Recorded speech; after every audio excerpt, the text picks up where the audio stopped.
The national homeownership rate has been declining for over a decade, and according to the experts, we can expect further declines.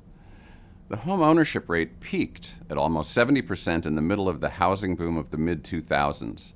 The rate fell 4.5 percentage points during the Great Recession, and it has fallen that far again during the 7 years since the end of the recession.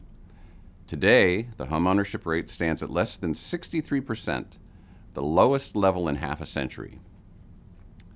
This decline in the homeownership rate has triggered debate among housing experts, especially among those who view broad access to homeownership as a signature achievement of American economic policy.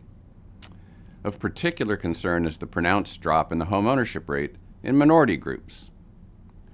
Let's take a look at two possible futures.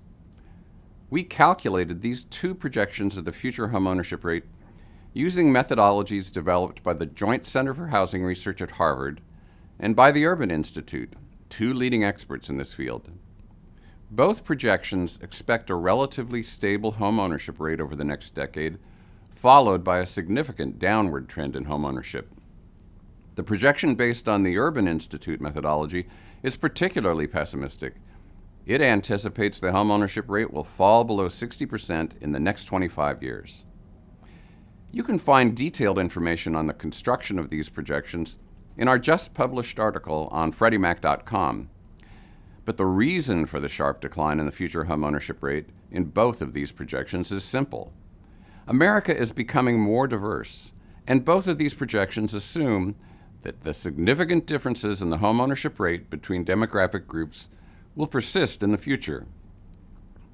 Historically, non-Hispanic whites have had homeownership rates 18 to 28 percentage points higher than other demographic groups.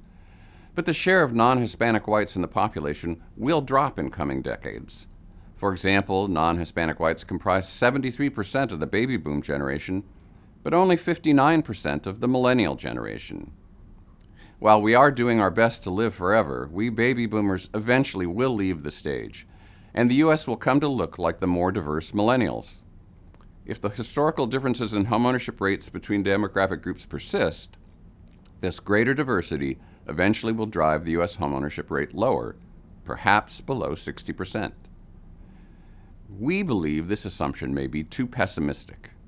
As America becomes a majority-minority country, there are reasons to expect that the housing and mortgage industries will find ways to lower and perhaps eliminate some of the historical barriers that limit homeownership in minority groups. For more information on these projections and on the reasons for our optimism, take a look at our article on freddiemac.com. As always, thanks for your time, and we'll see you next month.